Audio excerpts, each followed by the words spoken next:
Hi everyone, నమస్తే అండి. Welcome back to my channel ఓం నమ శివాయ. ఈరోజు మిమ్మల్ని అత్యంత సుందరమైనటువంటి గొప్ప శివ క్షేత్రమైనటువంటి ఒక ప్రదేశానికి తీసుకెళ్తానండి.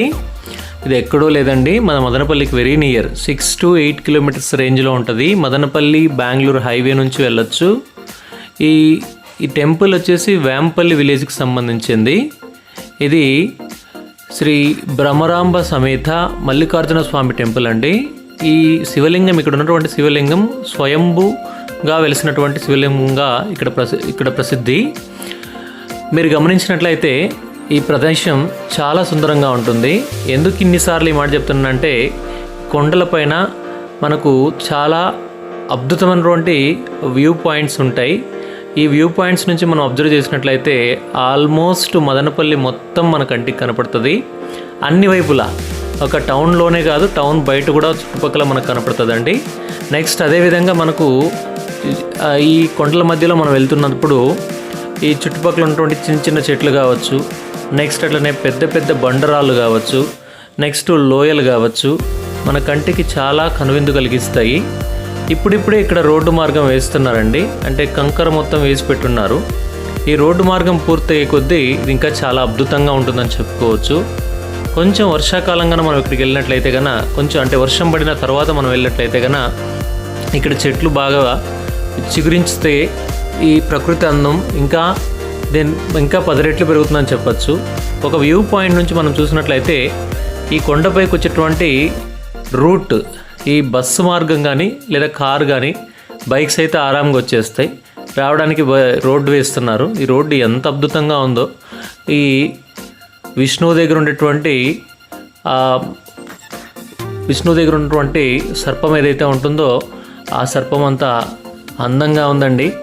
నెక్స్ట్ టెంపుల్ లోపలికి వెళ్ళేసరికి మనకు మెయిన్ ఎంట్రన్స్లో ఒక చిన్న ఆర్చ్ ఇచ్చేశారు. ఇది ఈ కాలం టెంపుల్ అయితే కాదు.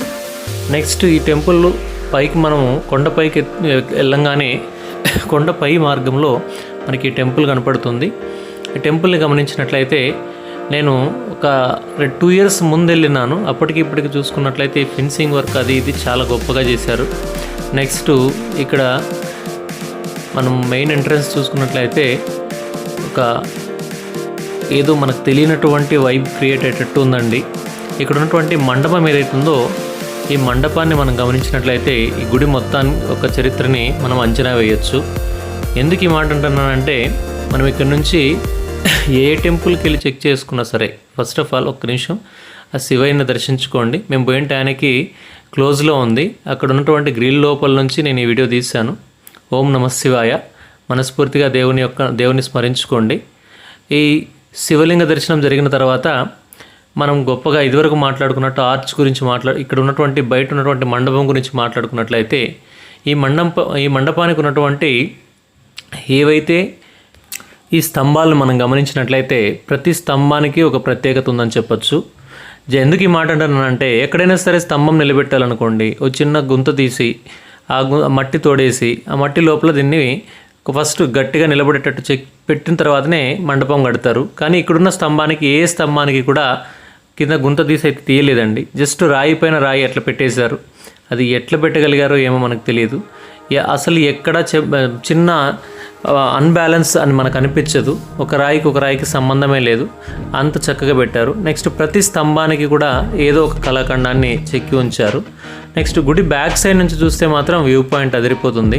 టెంపుల్ చూడడానికి ఈ విధంగా ఉంటుంది. దీన్ని ఆనుకొని 2 కోనేరులు ఉంటాయి. చిన్న కోనేరు ఒకటి, పెద్ద కోనేరు ఒకటి.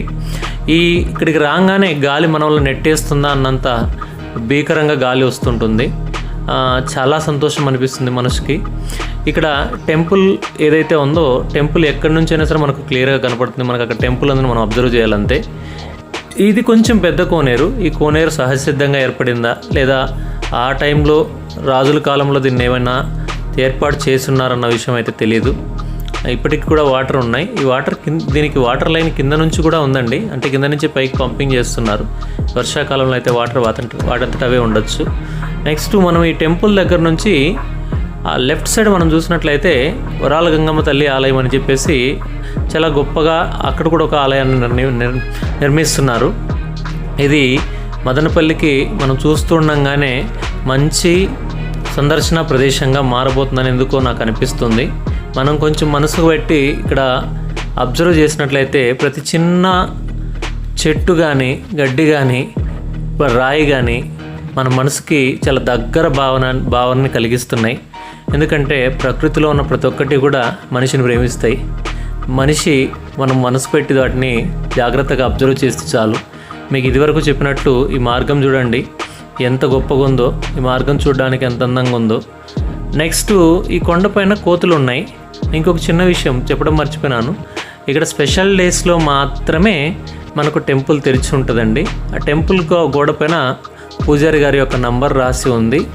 మీరు కావాలంటే ఆ నెంబర్కి కన్సల్ట్ అయితే మీకు ఎప్పుడు ఓపెన్లో ఉంటుందేమో అనేది క్లియర్గా ఇన్ఫర్మేషన్ ఇస్తారు.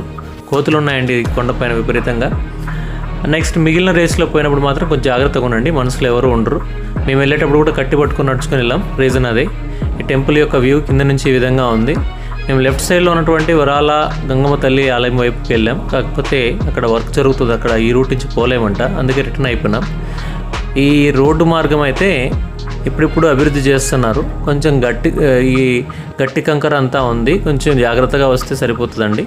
ఈ రోడ్ మార్గం కంప్లీట్ అయిపోతే మాత్రం చాలా గొప్పగా ఉంటుంది ఈ ప్లేస్. మీరు కూడా మదనపల్లి దగ్గర లేదా మదనపల్లి చుట్టుపక్కల ప్రాంతాల్లో ఉన్నట్లయితే ఖచ్చితంగా ఒకసారి విజిట్ చేయండి. ఇలాంటి గొప్ప సందర్శన ప్రదేశం మన మదనపల్లిలో చాలా ఉన్నాయి. ఇలాంటి మరిన్ని ఇంట్రెస్టెడ్ వీడియోస్ కోసం మన ఛానల్ని లైక్, షేర్ అండ్ సబ్స్క్రైబ్ చేయండి. మీకు ఎలాంటి కంటెంట్స్ ఇష్టమో కామెంట్లో తెలియజేయండి. మాకు అవకాశం ఉన్నప్పుడు ఖచ్చితంగా అలాంటి కంటెంట్స్ని కవర్ చేయడానికి ట్రై చేస్తాం. థ్యాంక్ యూ అండి.